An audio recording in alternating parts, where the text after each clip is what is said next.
வணக்கம் ASM info viewers. நான் உங்கள் டாக்டர் ராஜலக்ஷ்மி, சித்தா ஃபிசிஷியன். இந்த பதிவில் எதை பற்றி பார்க்க போகிறோன்னா, ஆக்சுவலாக இந்த பதிவு அப்படிங்கிறது அசைவம் உண்பவர்களுக்கு மட்டும்தான். ஸோ அதனால் அசைவ உணவு சாப்பிடாதவர்களுக்கு இந்த பதிவு ஏற்புடையது கிடையாது. எதை பற்றி பார்க்க போகிறோம்னா, மட்டன். ஸோ ஆட்டுக்கறி இங்கே சொல்லக்கூடியது நமது வெள்ளாட்டுக்கறி தான். நான் திருப்பி சொல்கிறேன், வெள்ளாட்டுக்கறி, செம்பரி ஆட்டுக்கறி கிடையாது. ஸோ வெள்ளாட்டுக்கறி உடலுக்கு நல்லதா கெட்டதா, யார் எடுக்கலாம் யார் எடுக்கக்கூடாது, ஆட்டுக்கறி சாப்பிட்டாலே கொழுப்பு அதிகமாகிடும், ஆட்டுக்கறி சாப்பிட்டா இருதய சம்பந்தப்பட்ட பிரச்சனைகள் வரும் அப்படின்னு சொல்லப்படுறது. ஆட்டுக்கறியோட ஒவ்வொரு பகுதிகளும் எந்த உறுப்பு யார் எடுக்கலாம் யார் எடுக்கக்கூடாது அப்படிங்கிறதுக்காக தான் பதிவு தான் இந்த பதிவு. ஆக்சுவலாக நமது ஆசிய நாடுகள், அப்புறமேட்டுக்கு கரீபியன் நாடுகள், இல்லை பார்த்திங்கன்னா மத்திய ஆசிய நாடுகள், இது எல்லாத்துலேயும் என்ன அப்படின்னா நிறையா நம்ம எடுக்கக்கூடிய ஒரு மாமிசம் அப்படின்னு பார்த்திங்கன்னா மட்டன் தான். இந்த மட்டன் சோஸ் தான் அதிகமாக எடுப்போம். அதே மாதிரி இருக்கக்கூடிய இந்த மீட் வகைகள்லேயே ரொம்ப நல்ல சத்துக்கள், இரும்பு சத்து, குறிப்பாக இரும்பு சத்து இருக்கக்கூடிய அதிக அளவு இருக்கக்கூடிய ரெட் மீட் அப்படிங்கிறது மட்டன் தான். ஸோ நமக்கு நம்ம மரபணுக்கு இது ஒரு புதுமையான ஒரு விஷயம் கிடையாது. ஆதி காலம் தொட்டே நம்ம எடுத்த ஒரு உணவு தான். ஆனால் ஆக்சுவலாக என்ன அப்படின்னா, இப்போ நம்ம கோழி அப்படின்னு வச்சுக்கோங்களேன், அதுவும் நம்ம வீட்டில் வளர்ப்போம். ஆனால் இந்த ஆடு அப்படிங்கிறதும் நம்ம வீட்டில் வளர்க்கக்கூடியது, டொமஸ்டிக்காக நம்ம வளர்த்த ஒரு பிராணிகள் தான், வீட்டு பிராணிகள் தான். மெயினாக எதற்காகனா, கோழி அப்படிங்கிறது முட்டை, அதோட மாமிசம். ஆடு அப்படிங்கிறது பால், இல்லை நம்ம விவசாயம், அதோட எச்சங்கள்லாம் விவசாயத்துக்கு பயன்படும். அதுக்கப்புறம் நம்ம உணவாகவும் இது பண்ணுவோம்.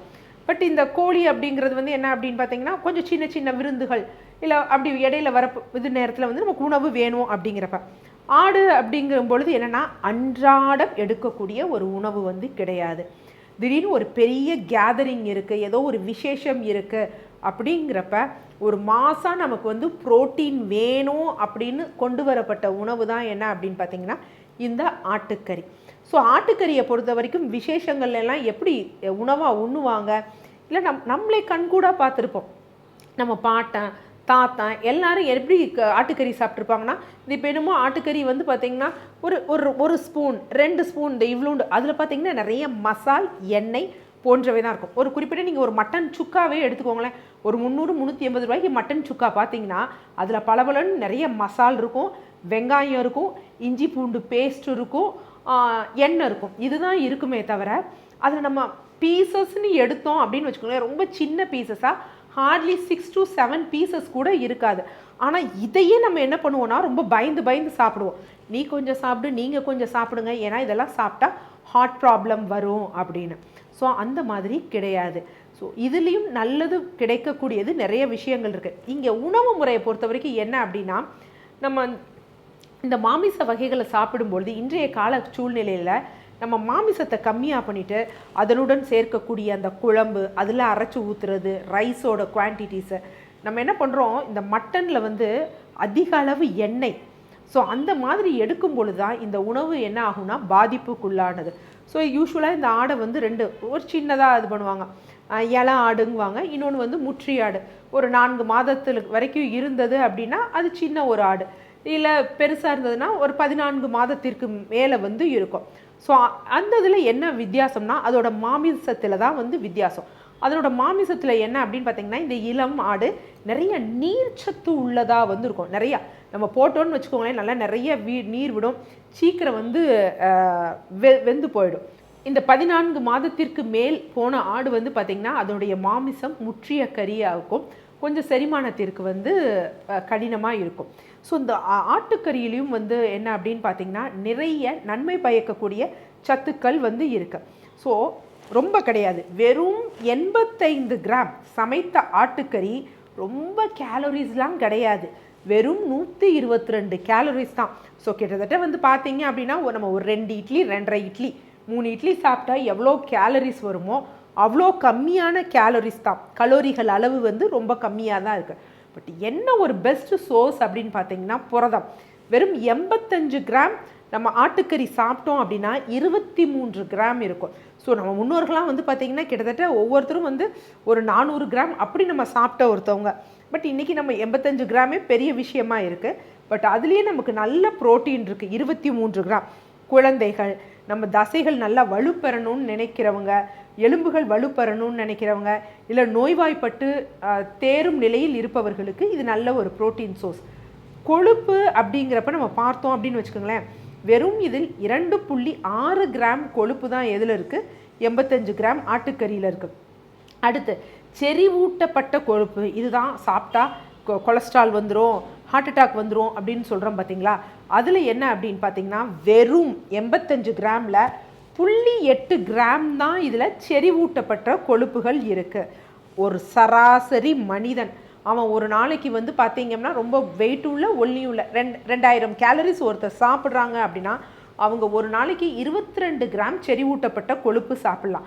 ஸோ அப்படி இருக்கும் பொழுது 0.8 கிராம் கொழுப்பு பெரும் பாதிப்பை வந்து ஏற்படுத்தாது. அதே மாதிரி இதில் என்ன அப்படின்னு பார்த்தீங்கன்னா மாவுச்சத்தோ நார்ச்சத்தோ கார்போஹைட்ரேட்டோ இதெல்லாம் வந்து சுகரோ எதுவும் கிடையாது. ஸோ அதனால் இந்த லோ கார்ப் டயட் எடுக்கிறவங்களுக்கு நல்லது. சர்க்கரை நோயாளிகள் ஆட்டுக்கறி சாப்பிட்லாமா அப்படின்னா ஒரு 85 கிராம் 100 கிராம் சாப்பிடுவதால் ஒரு பிரச்சனை கிடையாது, இன்னும் ஆரோக்கியம்தான். ஆனால் எண்ணெயை வந்து நம்ம தேவையில்லாமல் அங்கே ஊற்றக்கூடாது, அது ரொம்ப முக்கியம். அதே மாதிரி விட்டமின் பி சத்தும் ஒரு நாளைக்கு தேவையில் 30%, குறிப்பாக ரைபோஃப்ளோவின் நமக்கு கிடைக்கும், நரம்புகளுக்கு நல்லது. இரும்புச்சத்து தான் இதில் அபாரம். என்னென்னா வெறும் 85 கிராம்லேயே 18% என்ன இருக்குது அப்படின்னு பார்த்தீங்கன்னா இரும்புச்சத்து வந்து இதில் இருக்குது. அடுத்து விட்டமின் B12 நரம்புகள் இருக்குது பார்த்தீங்களா. ஸோ அதற்கு வந்து தேவையான சத்துக்கள் வந்து 17% இதில் இருக்கு. ஜிங்க் சத்து ரொம்ப முக்கியம், ஒரு நாள் தேவையில் 30% ஜிங்க் சத்து இருக்குது. அதனால தான் இது நமக்கு என்ன பண்ணுது அப்படின்னா நல்ல ஒரு நோய் எதிர்ப்பு சக்தியை வந்து கொண்டு வருது. அடுத்து பொட்டாசியம் சத்து எவ்வளோ இருக்குது அப்படின்னு பார்த்தீங்கன்னா ஒரு நாள் தேவையில் ஒரு 10% தான் இருக்குது. அதனால் இது சாப்பிட்றதுனால கிட்னி பாதிப்பு வந்துடும் அப்படி இப்படிங்கிறதெல்லாம் ஒன்றும் பிரச்சனை கிடையாது. பாதிப்புக்குள்ளானவர்கள் மருத்துவரின் ஆலோசனையின் பேரில் எடுக்கணும். பட் இது எடுக்கிறனால பாதிப்புகள் அப்படிங்கிறது வராது. ஸோ இது அனைத்தும் வந்து என்ன அப்படின்னு பார்த்தீங்கன்னா வெள்ளாட்டுக்கறிக்கு உரியது. ஸோ இதில் உரிய ஒவ்வொரு பார்ட்ஸையும் பற்றி வந்து நம்ம பார்ப்போம். யூஸ்வலாக என்ன அப்படின்னு பார்த்தீங்கன்னா நமது சித்த மருத்துவ முறைகளில் வந்து தமரக குடிநீர் அப்படிங்கிற ஒரு வகையான குடிநீர் முறை இருக்குது. ஸோ நம்ம நார்மல் இதில் சொன்னோம்னா கஷாயம் அப்படின்னு சொல்லுவோம் பார்த்தீங்களா அது. ஸோ இதில் என்ன பண்ணுவாங்க அப்படின்னா ஆட்டோட அந்த இருதயம் இருக்குது பார்த்தீங்களா, அதை எடுத்து நல்லா வாஷ் பண்ணிவிட்டு சின்ன பொடி பொடி துண்டுகளாக இது பண்ணிவிட்டு அதனுடன் கொஞ்சம் ஜாதிக்காய் அப்படிங்கிறது ஒரு ஜாதிக்காய் தூள் அப்படிங்கிறது ஒரு 1/2 டீஸ்பூன், சீரகம், சோம்பு, கொஞ்சம் இஞ்சி, பூண்டு, மஞ்சள் தூள் போட்டு நல்லா ஒரு 4 டம்ளர் தண்ணீர் விட்டு கொதிக்க வைக்கணும். கொதிக்க வச்சு 1 டம்ளராக வற்றிய பிறகு அந்த நீரை மற்றும் பருக வேண்டும். ஸோ இது நமக்கு எதற்காக வழக்குகளில் வந்து சொல்கிறாங்க அப்படின்னு பார்த்தீங்கன்னா சில பேர் எனக்கு மூச்சு விட வந்து கஷ்டமாக இருக்குது, படபடப்பாக இருக்குது, படுத்து எந்திரிச்சா வந்து ஏதோ பிடித்து கொள்கிற மாதிரி இருக்குது அப்படின்னு சொல்லுவாங்க. அதாவது பர்ஃபெக்டாக எதுவுமே டயக்னோசிஸ் பண்ணாதவர்களுக்கு இது கொடுக்கலாம். ஈவன் எனக்கு இருதய சம்மந்தப்பட்ட பிரச்சனை இருக்குது நான் எடுத்துக்கலாமானா நல்லா யோசிங்க. இதில் நம்ம மாமிசத்தை எடுக்கலை. இருதயம் அப்படிங்கிறது முழுவதும் தசைகளால் செய்யப்பட்ட ஒன்று தான், அங்கே கொழுப்பு அப்படிங்கிறதுக்கு எதுவுமே கிடையாது. ஸோ அப்போ என்ன அப்படின்னா நல்ல ஒரு ப்ரோட்டீன் சோர்ஸ். நம்ம இதில் அந்த தசைகளை சாப்பிடல, வெறும் வந்து என்ன லிக்விட் ஃபார்மாக தான் ப்ரோட்டீன் எடுக்கும்போது இதில் நமக்கு என்ன கிடைக்கும்னா கொலாஜன் கிடைக்கும்.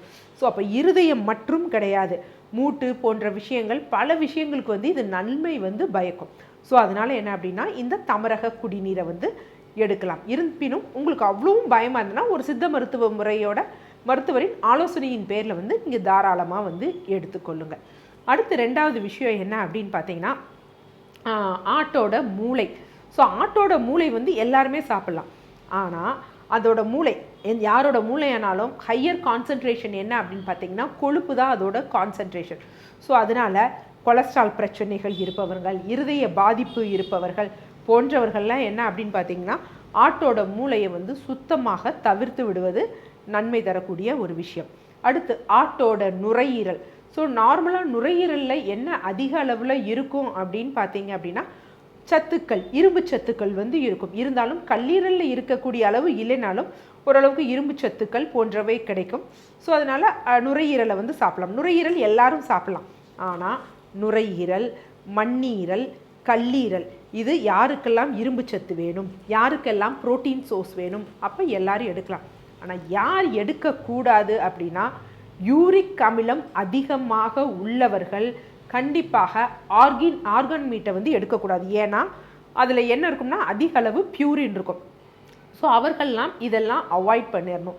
மற்றவர்கள் எடுக்கலாம். சிறுநீரக பாதிப்பு இருப்பவர்கள், புரோட்டீனூரியா இருப்பவர்களும் இந்த பகுதியை வந்து விட்டுவிடும்.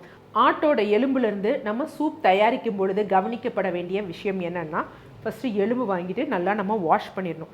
வாஷ் பண்ணிவிட்டு என்ன பண்ணணும் அப்படின்னா, அந்த எலும்புடன் ஆப்பிள் சிடர் வினிகர் மிக்ஸ் பண்ணி, ஃபார் எக்ஸாம்பிள் ஒரு 200 கிராம் எலும்பு வாங்கியிருக்கோம் அப்படின்னு வச்சுக்கோங்க, ஒரு 1/4 கிலோ எலும்பு அப்படின்னா அதில் ஒரு 5 ml ஆப்பிள் சிடர் வினிகர் கலந்து 5லேருந்து ஒரு 10 ml கலந்து என்ன பண்ணிடணும், வச்சிடணும். ஸோ வச்சுட்டு ஃப்ரிட்ஜில் வச்சுட்டு ஈவினிங் என்ன பண்ணணும் அப்படின்னா, ஏன்னா இது என்ன பண்ணணும்னா எக்ஸ்ட்ராக்ட், அதில் இருக்கக்கூடிய நல்ல சத்துக்கள் எல்லாம் இந்த vinegar, apple cider vinegar extract பண்ணி எடுக்கும். இன்னொன்று ஆப்பிள் சிடர் வினிகரும் நல்லது. ஓகேவா? மாலை நேரத்தில் நம்ம என்ன பண்ணணும், மாலை நேரம்னா ஒரு 5 மணிக்கு 4லேருந்து 6 மணிக்குள்ளே நம்ம குக்கரில் இந்த எலும்புகள், ஆப்பிள் சிடர் வினிகர் கலந்த எலும்பு, மஞ்சள், சீரகத்தூள், சோம்புத்தூள், ஒரு சின்ன துண்டு இஞ்சி, வேணும்னா ஒரு 2 வெங்காயம், சின்ன வெங்காயம் போடலாம், பட் போடாமல் கூட இருக்கலாம். போட்டுட்டு என்ன பண்ணணும், குக்கரில் நல்ல விசில் விட்டணும். ஒரு 10 விசில் விட்டுட்டு அப்புறம் என்ன பண்ணணும், இந்த நீரை வடிகட்டி அதனுடன் உப்பு மிளகுத்தூள் சேர்த்து குடிக்கணும். இதில் எங்கேயும் எண்ணெய் சேர்க்கக்கூடாது, இதில் எங்கேயும் தக்காளி சேர்க்கக்கூடாது, அப்புறம் இதில் வேறு குழம்புக்கு அரைச்சி ஊற்றுற மாதிரிலாம் அரைச்சிக்கூடாது. ஸோ இப்படி எடுத்தோம் என்றால் கொலஸ்ட்ரால் இருப்பவங்களுக்கும் எந்த பிரச்சனையும் கிடையாது, இருதய பாதிப்பு இருப்பவர்களுக்கும் எந்த பிரச்சனையும். ஏன்னா வெறும் நம்ம இந்த நீர்த்துவமாக இருக்கிறத மட்டும்தான் நம்ம எடுக்கிறோம். குறிப்பாக முடக்குவாதம் போன்றவர்கள், உங்களுக்கு அந்த புரோட்டீன் நீங்கள் வந்து மீட்டோட அந்த மாசாக எடுத்தீங்க அப்படின்னா அது அஜீரணத்தை உண்டு பண்ணி சொரியாசிஸ்லேயோ முடக்குவாதத்திலேயோ பிரச்சனைகளை அதிகமாக உண்டு பண்ணும். பட் இது அவர்களுக்கு பெரிதாக பாதிப்பு ஏற்படாது. ஈவன் யூரிக் அமிலம் அதிகமாக இருப்பவர்கள் கூட இந்த வகையில் புரோட்டீன் சோர்ஸ்க்காக எடுக்கலாம். ஸோ எலும்பு மஜ்ஜைகளை வந்து எலும்பு, கால் எலும்பு போன்றவற்றை வந்து பயன்படுத்தலாம். அடுத்து குடல் போன்றது. குடல் அப்படிங்கிறது ஓகே, ஆனால் இதில் ரொம்ப முக்கியமான விஷயம் என்னென்னா, ப்ராப்பராக க்ளீன் பண்ணியிருக்கணும். ப்ராப்பராக க்ளீன் பண்ணாமல் எடுத்தோம் அப்படின்னா ஏற்கனவே வயிறு சம்பந்தப்பட்ட பிரச்சனை உள்ளவர்கள், குறிப்பாக குழந்தைகள். ஸோ குழந்தைகளுக்கு நிறைய பேருக்கு என்ன அப்படின்னு பார்த்தீங்கன்னா, இங்கே குடல் பகுதிகளில் சில வகையான இன்ஃபெக்ஷன் வரும். அப்போ வந்து என்னென்னா மிசென்ட்ரிக் லிம்ஃப் அடினைட்டிஸ் அப்படின்னு சொல்லுவாங்க. இது யூஸ்வலாக குழந்தைகளுக்கு வந்து அதிகமாக இருக்கும். ஸோ இந்த மாதிரி குடல் இருக்கக்கூடிய இதை சமைச்சு குழந்தைகளுக்கு கொடுத்தோன்னா அவங்களுக்கு வாந்தி, கழிச்சல் போன்றவை ஏற்படும், வயிற்று வலியும் ஏற்படும். அதனால் அந்த மாதிரி மிசென்ட்ரிக் லிம்ஃப் அடினைட்டிஸ் இருக்கக்கூடிய குழந்தைகளுக்கு இந்த குடல் பகுதியை கொடுக்கக்கூடாது. ஏனைய பேரும் சுத்தமாக சமைத்து சாப்பிட்டா பிரச்சனை கிடையாது. அதனால் இந்த ஆட்டுக்கறிங்கிறது குறிப்பாக நமது தமிழ்நாட்டில் நமது பாரம்பரியமாக நாம் எடுத்த ஒரு உணவு தான். இது உணவில் கெடுதல் கிடையாது, இதை உணவு எடுக்கும் முறையில் தான் கெடுதல். அதே மாதிரி இந்த மட்டன் எடுக்கும் பொழுது கூட நிறைய காய்கறிகள் சேர்த்து சமைக்கணும், ஃபைபர் கண்டென்ட்டாக எடுத்துக்கணும், அது ரொம்ப முக்கியம். அவரைக்காயாக சேர்த்து பொரியல் பண்ணி போடலாம் சுக்காவோட, இல்லை இந்த குழம்போடு சேர்த்து போடலாம், கத்திரிக்காய், அந்த மாதிரி நிறைய காய்கறிகளும் கறியும் வச்சு சாப்பிடுங்க, எந்த பிரச்சனையும் கிடையாது. நன்றி.